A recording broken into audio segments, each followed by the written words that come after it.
ways you can get paid on the platform for like AdSense? Ways you can get paid. Yeah, like Russ, like the many ways you can. The ways you can get paid on the platform, all the ways, contracts, otherwise, how do you get paid on YouTube? Kind of thing, like how does that work? Do you need an MCN? I am with an MCN. Yeah. So I know like going to an MCN kind of gives you a different kind of way of getting paid besides just AdSense. I think AdSense is without MCN, right? Yes, Google AdSense. I think that's like if you're on your own and you don't have an MCN, you use that. Yeah, so that is like, there's AdSense, I know you get paid for your MCNs, there's contacts and sponsors, and that's about the only thing I know of. What is that? Well, an MCN, to Okay. explain what that is, it's a multi-channel network. And the idea, maybe you've heard some of them, some are like Maker Studio is the one, Screenwave, Studio 71, Full Screen, broadband TV. Yeah, those are all, the initial concept, and you can either add to it or correct me because I might get it wrong, is the idea that they say, hey, we like your channel, we're willing to bring you into our family of channels, and by doing so, we'll take a cut of the ad revenue that you make, that you could potentially make if you were doing AdSense, but you'll also get the best ads possible for your channel, or we'll make sure that the ads you're getting are quality ads, so you'll make the most money that you can. We'll just take a little bit of the cut of it, because we're helping you in that regard. Yeah, and then Google AdSense is just if you're on your own and you sign up for it through YouTube Partners program, and they'll just put whatever in front of your videos and you'll make the money from that.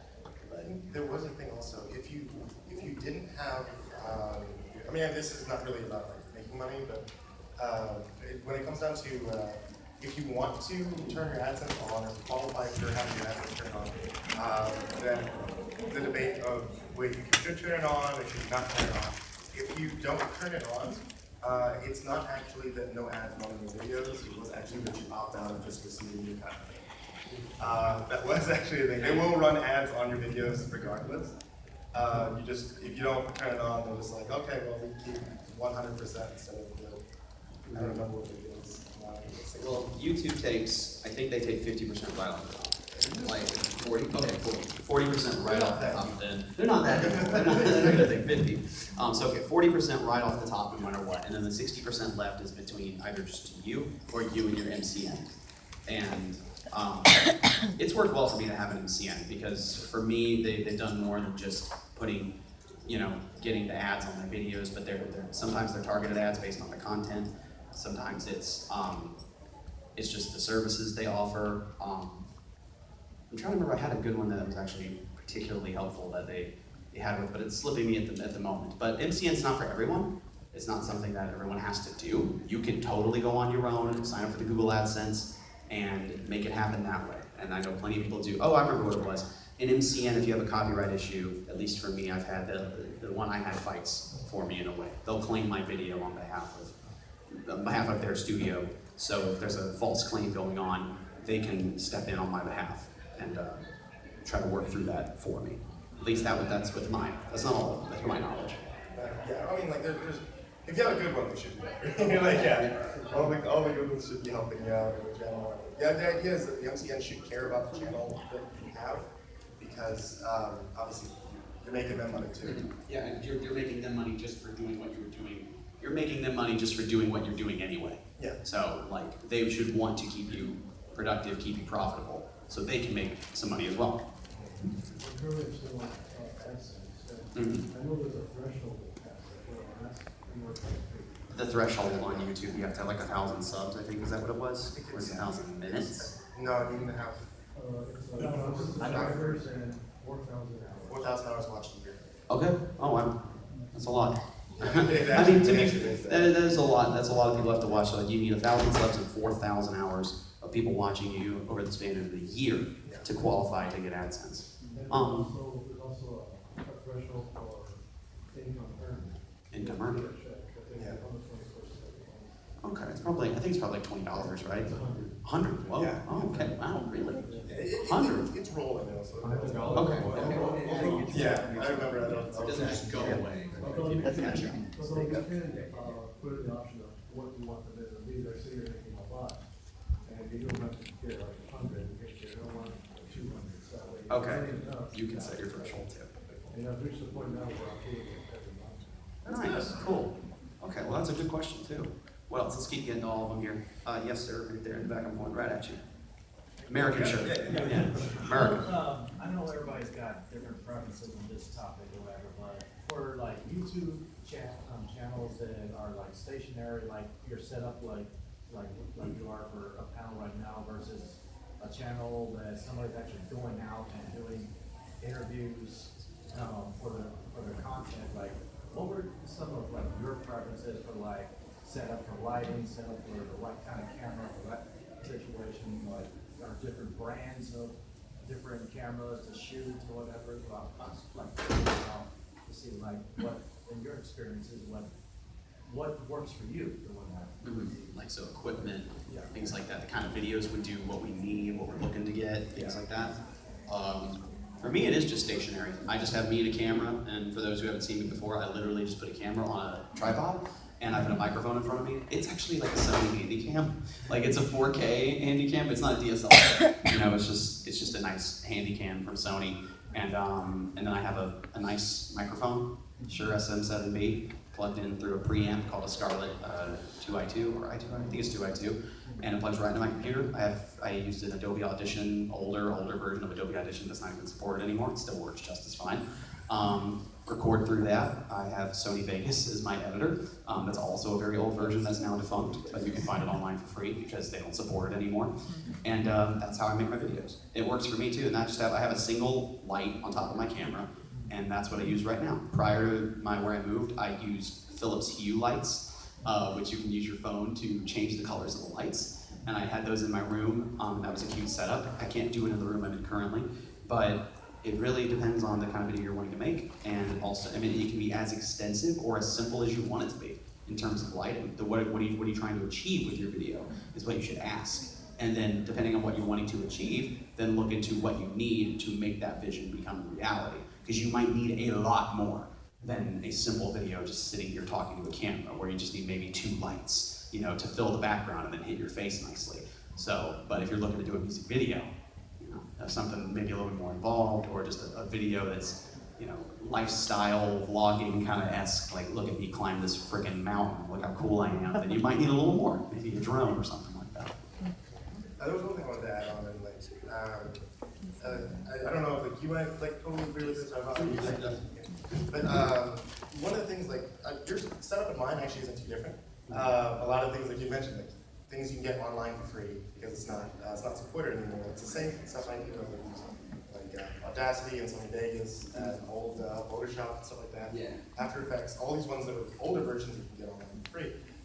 Because especially when you're starting out your channel, spending like large sums of money that you know that you don't have, or it's going to be hard for you to build games, is never something that you really want to do whenever you're starting off on a YouTube channel. Like I've seen guys that have been successful who've done that one, but I feel like that's kind of more the exception than it is the rule. You're spending like a lot of money to get like really nice microphones. You have nice mic setup, like really nice audio setup. But I don't think you can do that. Like if like you know you're starting off your channel from the very beginning, like hey, I'm going to start making a couple videos. I think I really want to start getting on YouTube. I wouldn't start dropping like $800, $1,000, things like that, trying to get audio setup. I feel like, especially when you're learning from that point, you know, you need to work with what you know is affordable with you, and then as you're learning, as your skill grows from that point, then actually start investing and increasing the quality of your videos, the quality of your content, the quality of your equipment from there. I feel like learning to work with what you have from the very beginning is one of the like kind of fundamentals to doing what you have with YouTube. And you'd be surprised what you can do with stuff that's free, stuff that is affordable, and you don't necessarily need to go out and buy like the biggest, fanciest camera that you have to be able to do interviews on the street. Sometimes you can work with what you have. Like working with Sony Handycam, I have like this little Sony false DSLR. But like yeah, I can work with that to make my videos. And you know, even then before that one, I was using like a tripod on my phone and stuff like that to be able to do it. But you kind of, when you do get to that point, you start upgrading your equipment, you kind of learn like all these things that I learned the hard way to do, now I can do so much easier, and it helps build up the quality.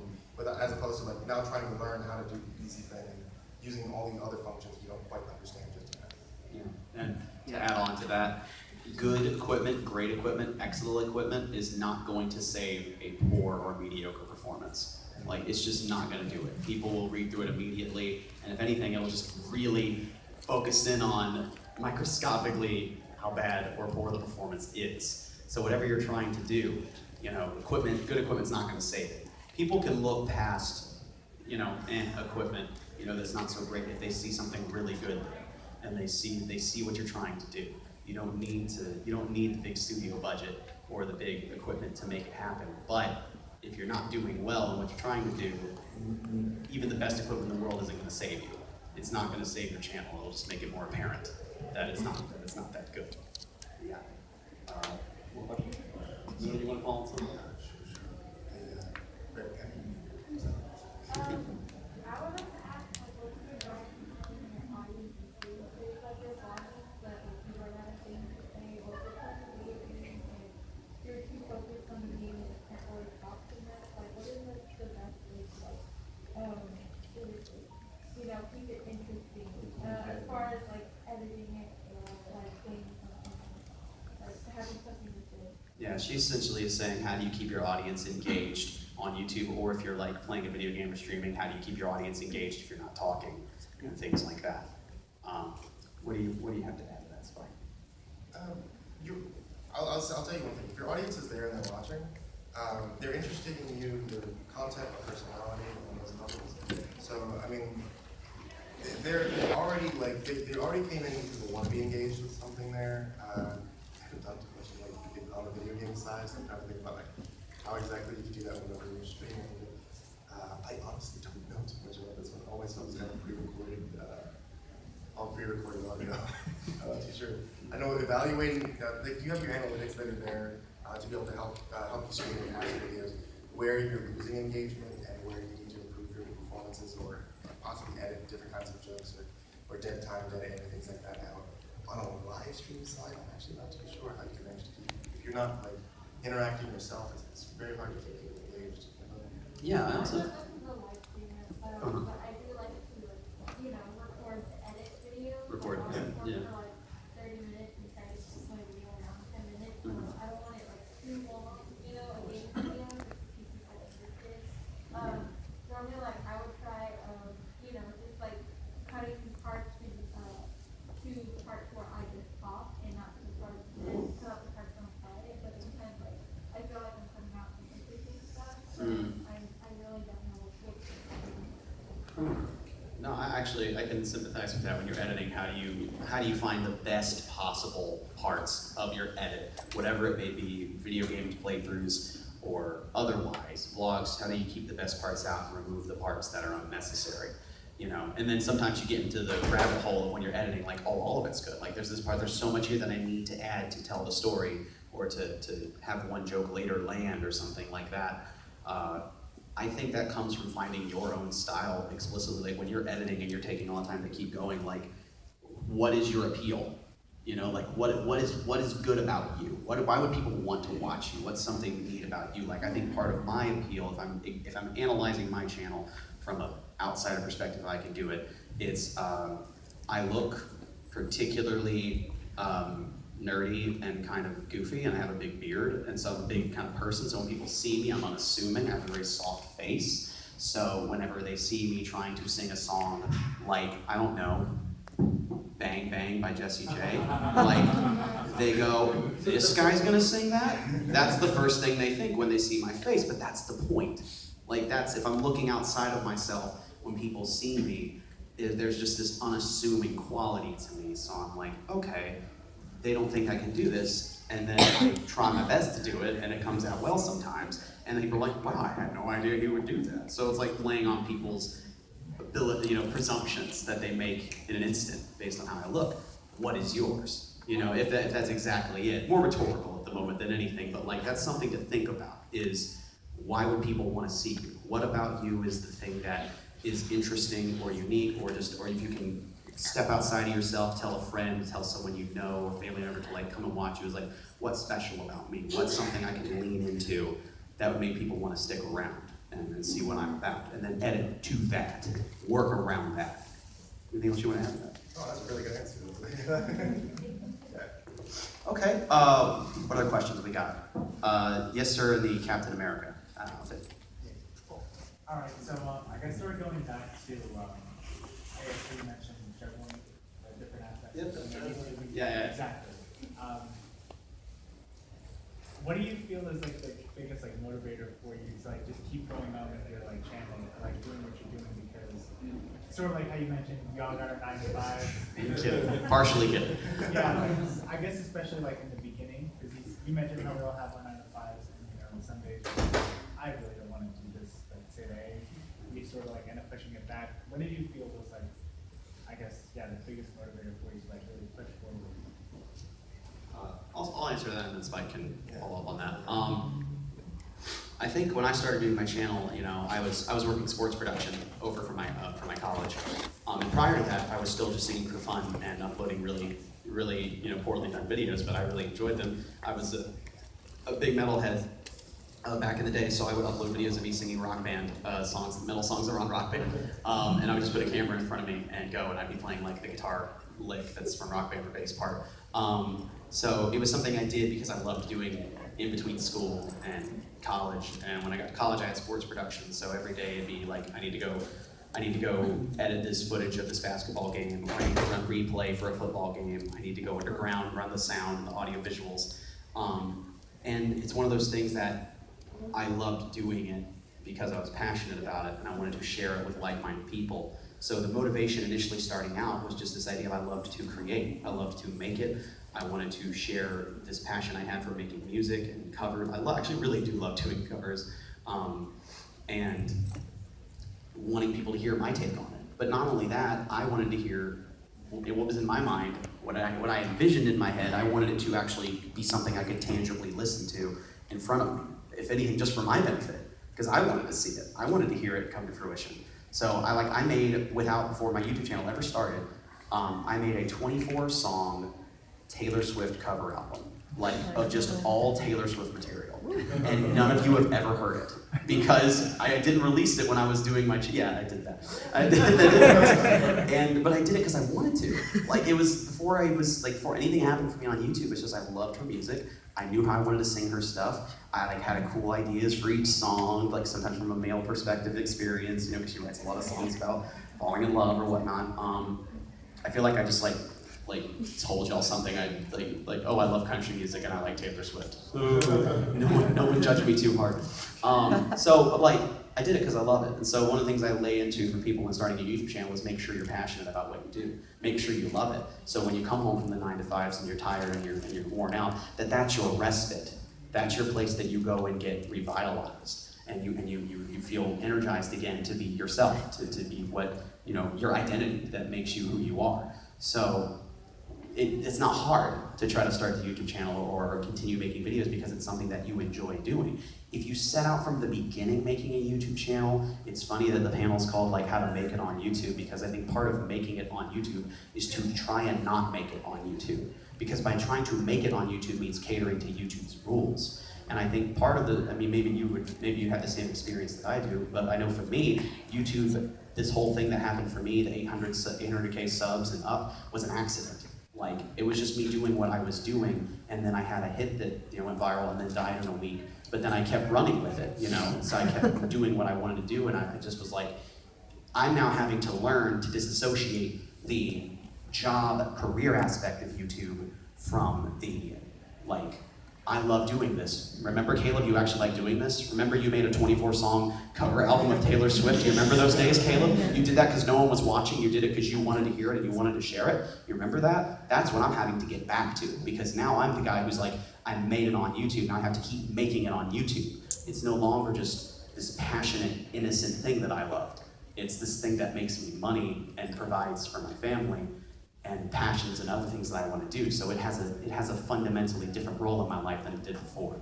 So there's a little bit that you're gonna have to, in a way, not just time, but there's a bit of a sacrifice of your passion and giving it over to a money-making machine sometimes, but I think there's a better way to do it. What do you have to add? What do you have to say, Spike?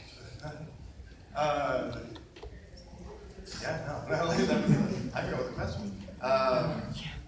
No, I think you're actually right. I think it actually comes down to the passion thing. One of the things that actually keeps me motivated, and I don't know if you can read through your comments too often? I do, actually. I do read my comments. It can be It's usually a very positive place, but every now and then, every now and then. No, that's the thing, is like, YouTube comments generally are, I mean, we always kind of have like the meme out of it that says like all YouTube comments are terrible kind of thing. It's not actually true, it's just like stereotyping. And like, one of my big things is I just really like entertaining, really like spooking people, and putting in a jump scare whenever somebody doesn't expect it kind of thing, and somebody's like, oh, you got me. Like, it actually, that's what keeps me motivated. I have like this Mino app, like on Discord and stuff like that, where people just like to talk about like stories or ideas or drawings they've done or costumes they've done, things like that. And, like seeing people being happy about that, being entertained and stuff like that, that's actually keeps me motivated. Honestly, like I love horror a lot, but if I wasn't doing horror and I was still doing stuff that's just entertainment, that would be plenty enough for me. I'd be happy doing it. And I think one of the things, whenever, because like, you know, making burn outs is really possible once in a while. Which is why, like, you know, sometimes I'll do stuff that's comedy, and I'll just put in gag reels and things like that, because I want to see other stuff that I've done.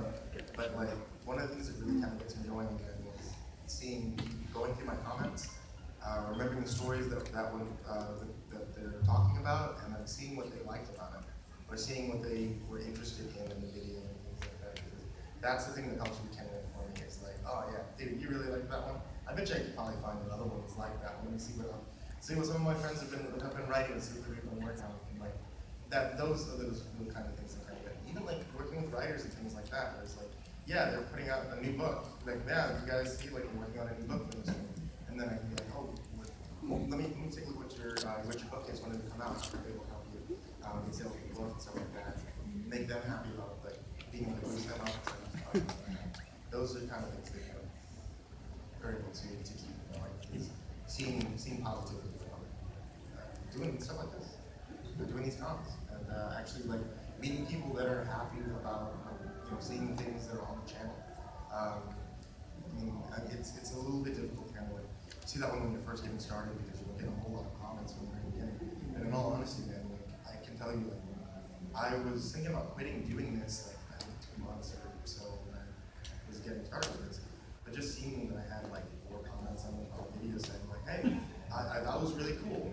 Or seeing that like, you know, 7 people gave likes on that. And the person was like, when are you gonna do the next one? Like, well, I guess I have to. This guy really liked it. So, This one guy. Yeah, no, that guy. This one dude in like no name world anywhere is like, when's the next one? But like, I'll do it for you. Yeah, I'll do it literally for you. I don't know, kind of like there's like an innocence to that when you're just starting out and you get that one comment or that person who's like so excited about what you did and wants to see more, and you like reply to them and you're just like so grateful for that one person. It's like there's a bit of a desensitizing that takes place when you have, you know, hundreds that happen in the span of, you know, 48 hours. And you're just like, oh, I would be stoked to see any one of these comments in a week, you know, just 3 years ago. But, so it's like, it's an existential crisis at the moment. Like, helping me keep myself grounded is why I actually do like doing talks.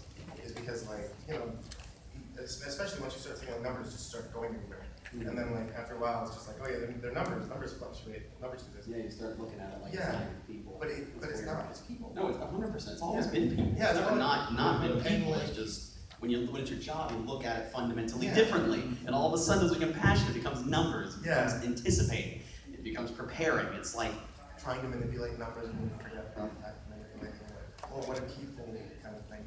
you're lumping people in. Yeah, and doing cons like these are actually kind of really keep down on that. So like, oh, I really like this one because of this, and because it helps me sleep, as opposed to like, oh, I really liked that one because it came from this specific person at this specific time. Whenever you schedule at 4 o'clock, that gives you higher numbers. It's like nobody ever says that. You know, like it's always like, oh yeah, no, I like this one because it makes me happy. Because like my kid really got into listening to this, so I started listening to this. Like that's the stuff. That, like, oh, dude, tell me more about that. Your kid was really into it. I can't believe that you wanted to. That you started watching this because your kid was into it. Like, that's the kind of stuff that you know. And that happens. Who wants to start a YouTube channel? Like, let's do it. No, we have time for like just like maybe 1 or 2 more questions. Who has not asked a question yet? Here comes this guy. Excited. The guy with the. Oh, yeah, well, since I been off of YouTube, I actually started putting positivity into other YouTubers as well too. A lot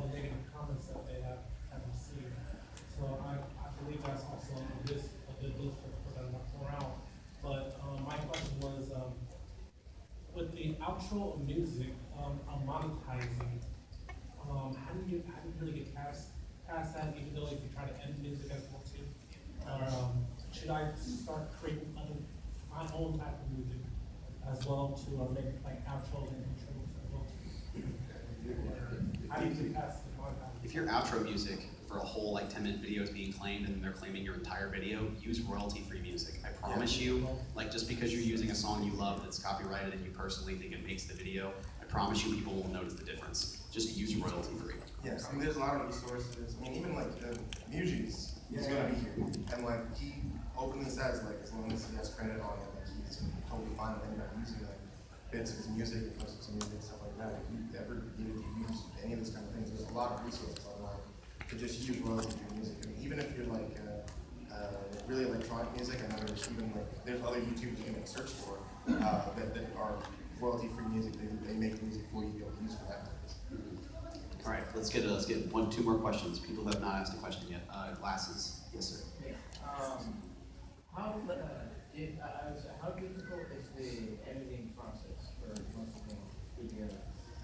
For everyone, it can be a complete nightmare, like how long it takes, and for others, it's as simple as dragging one giant video file and laying the audio file over there. It can be as simple or as intense as you want it to be. For me, it's middle of the road. You know, I try to do one take of all my covers that I do, and but sometimes I end up doing 3 takes. Sometimes I'll Frankenstein them together to make one take that makes sense out of a 3-minute video. So I'd say I'm a little closer to like the it's simple side than the it's difficult side. But that's personally for me. Other people will give you different answers. That's the editing is usually, at least on my stuff, editing is going to end up taking about 4 to 5 to 10 times the actual video, which is the story. It's not super intense because like I don't do a lot of visual stuff with most of mine. Mine is meant to be like just purely just the audio. I'm not on camera for most of the ones I've done. It's usually just like different royalty-free videos that you get the like video bots, things like that can't really use because it's mainly focuses totally. But because I'm trying to focus so much on the audio, a lot of care I have to make sure into like the sound effects, make sure the music works right, make sure it's not good. That I don't have a lot of weird flubs like I used to do 2 years ago. And like I take a lot of care into doing that when I make the audio is mastered out. It's definitely I'm pretty sure there's like I wish it could be easy enough and I'm just like let's play could do let's plays so perfectly where it's like I can just cut that up, that's 10 minutes, bingo, throw it on there. 10 minutes, that would be so nice. That would be wonderful. I don't think I'd be able to do that one. In fact, I don't even think I've known any let's players that have just been like, yeah, I can go ahead and shoot. I'll just shoot for 3 hours and that's my week, and then it's no editing. Like that's great. I think that will. Okay, well that is our time. But if you have any questions that didn't get answered, just feel free to. I might be hanging around a little bit just for a little bit to chat with and like maybe take some pictures outside or something like that. So if you have any questions you want to ask, feel free to. But thank you guys for coming.